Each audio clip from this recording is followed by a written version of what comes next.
MPSCची exam आहे, UPSCची exam आहे, त्या एक्झाम देऊ शकता. अजून वेगवेगळ्या भरपूर परीक्षा आहेत, त्या सुद्धा देऊ शकता. परंतु काय असतं, आई बापांचं स्वप्न एकच की माझ्या मुलाला डॉक्टर व्हायचं. मग आपण प्रश्न विचारायचा, बाबा मुलाला डॉक्टर व्हायचं तर तू का झाला नाही डॉक्टर? मग तिथं क्वेश्चन मार्क येतो बरं का. नाही आमच्या वेळेस अशा फॅसिलिटीज नव्हत्या, आम्हाला कोणी शिकवायला नव्हतं, आम्हाला म्हणजे शेवटी कारणच कारण. पण त्यांनी त्या परिस्थितीला बदलवलं नाही, त्याचा बोध मुलावर टाकला. मुलाची इच्छा आहे मला सायंटिस्ट व्हायचं, मग डॉक्टर का होऊ देता, सायंटिस्टच करा त्याला. पण नाही, डॉक्टर व्हायचं, कोणाला इंजिनियर व्हायचं.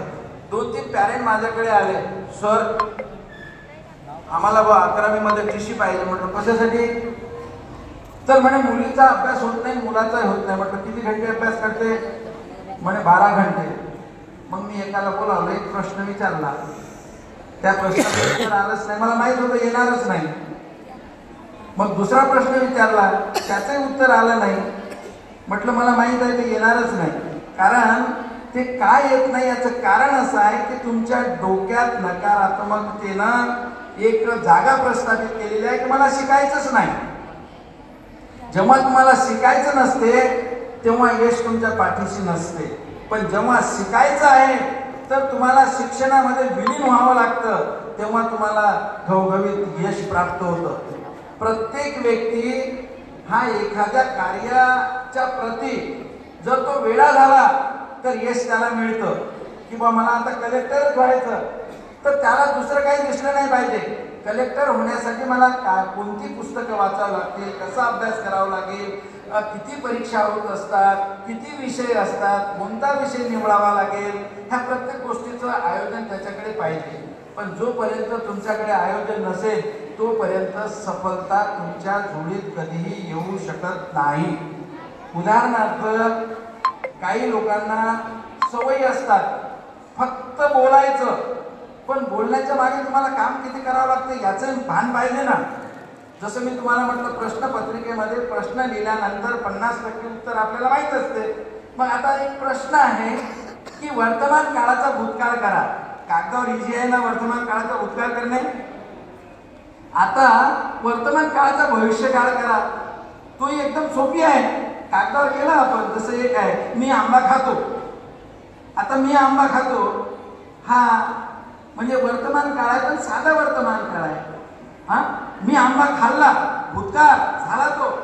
मी आंबा खाईल, भविष्यकाळ आहे, खाईल, बरोबर आहे ना. पण तुम्ही कागदावर कोणताही काळ बदलू शकता, पण परिस्थितीनं तुम्ही भौतिकतेनं बदलू शकत नाही. आता तुम्ही भूतकाळात जाता का? काल गेलेला काळ आता येणार नाही. तो आताच तुम्ही म्हटलं नाही मी भविष्यात जातो, तो जमेल का? नाही जमणार. परंतु तुमच्याकडे एक प्लॅनिंग असेल तर तुम्ही भूतकाळात तुम्ही काय हरवलं आणि काय प्राप्त केलं त्याच्या आधारावर तुम्ही वर्तमान काळात काय करायचं आणि भविष्य काळासाठी आपल्याला काय प्राप्त होईल हा एक तुमच्याकडे काय पाहिजे, प्लॅनिंग पाहिजे. तरच तुम्ही यशस्वी होऊ शकता, अन्यथा होऊ शकत नाही. आता गंमत अशी आहे की आमच्या इथे विद्यार्थी तर शिक्षण घेतात. आता 4 प्रकारचे विद्यार्थी आहेत. पहिला विद्यार्थी आर्टला जातो, दुसरा विद्यार्थी कॉमर्सला जातो, तिसरा विद्यार्थी सायन्सला जातो आणि चौथा विद्यार्थी म्हणतो नाही बा आता मला टेक्नॉलॉजीला जायचं. 4 विद्यार्थी 4 प्रकारचे आहेत. शिक्षण घेतलेलं आहे, ग्रॅज्युएट झालेले आहेत, पोस्ट ग्रॅज्युएट झालेले आहेत, नोकरी त्यांना मिळालेली नाही. आता त्याच्यामध्ये काही उत्कृष्ट विद्यार्थी असतात म्हणजे एकदम उच्च दर्जाचे, पहिलाच नंबर आणतात. पण पॅरेंट ज्याचा पहिला नंबर आला पॅरेंट त्याला खूपच हे करतात, अरे खूप हुशार आहे, खूप हुशार आहे, पहिला नंबर आला. आता दुसरा एखादा असते थोडंसं कमी मार्क्स घेतो, त्याच्यापेक्षाही कमी घेतो आणि शेवटचा जो असतो त्याला बिचारायला 40% मार्क्स भेटतात. असं करून शिक्षण कंप्लीट होते आणि शिक्षण झाल्यानंतर जॉब काही मिळत नाही. मित्र असतात, कारण तू शिक्षण घेतलं, हो तू कशामध्ये प्रावीण्य मिळवलं, तर तू सांगतो बा मी याच्यामध्ये मिळवलं, तू त्याच्यामध्ये मिळवलं. मग असं करून ते जॉब शोधण्यासाठी जंगलामध्ये जातात. आणि जेव्हा ते जंगलामध्ये जॉब शोधण्यासाठी जातात, थकून जातात, दुसऱ्या गावी जायचं असते, मध्ये जंगल असते. आता त्या जंगलामध्ये त्यांना लागते तहान, खूप तहान लागते, पाणी नसते. एखाद्या झाडाखाली बसतात ते, तर झाडाखाली बसताना त्यांना कुठेतरी एक हड्ड्या दिसतात. तर त्याच्यातला एक म्हणतो हे इथं हड्ड्या दिसतात, तर तो एक म्हणतो अरे कशाची आहे, मी अभ्यास केलेला आहे, बघतो मी कशाची आहे. तर तो शोधतो. तो दुसरा म्हणतो मी याचा सांगाडा तयार करण्यामध्ये तरबेज आहो. ते हड्ड्या गोळा करून तो सांगाडा तयार करतो. तिसरा म्हणतो ठीक आहे, तू सांगाडा तयार केला ना, मी त्याच्यावरती मांस आणण्याचा प्रयत्न करतो, कारण माझे ते हे आहे, परफेक्शन आहे. तो तयार करतो. आता तयार केल्यानंतर नेमकं काय होते, सगळं तयार होते आणि तो दिसतो एक वाघ. आता वाघ म्हटल्यानंतर प्रत्येकाला भीती वाटेल की नाही.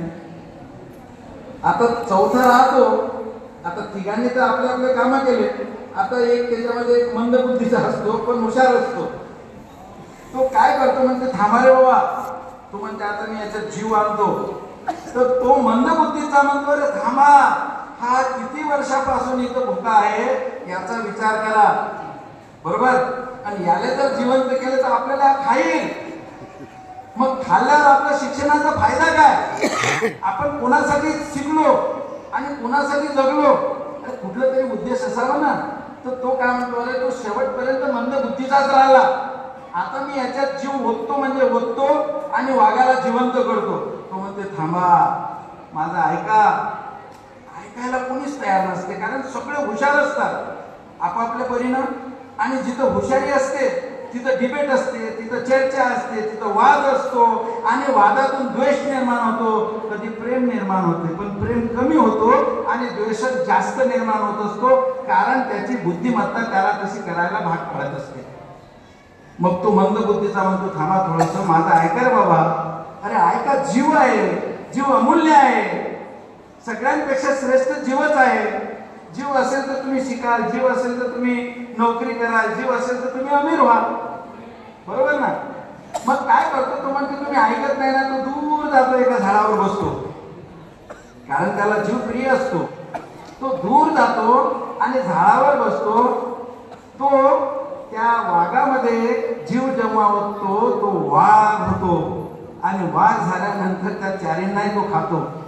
म्हणजे काल्पनिक कथेमधून एक बोध मिळतो. तो बोध असा की शिक्षण हे कशासाठी घ्यायचं असते. शिक्षण हे आपण आपलं जीवन संपवण्यासाठी नसते, तर शिक्षणातून आपलाही विकास झाला पाहिजे, आपल्या प्रपंचाचाही विकास झाला पाहिजे आणि देशाचाही विकास झाला पाहिजे, याच्यासाठी शिक्षण असते.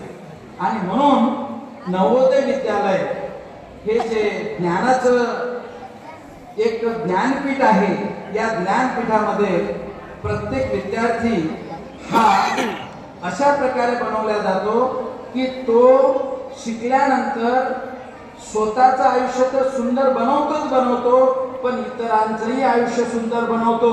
नवोदयच्या विद्यार्थ्याला कुठली जात नाही, धर्म नाही, वंश नाही, तो फक्त नवोदय म्हणून राहतो आणि तो नवोदयांसाठी काम करतो, तो देशासाठी काम करतो. इथं आमचे डोंगरे सर आलेले आहेत, ते नवोदयचे प्रॉडक्ट आहेत.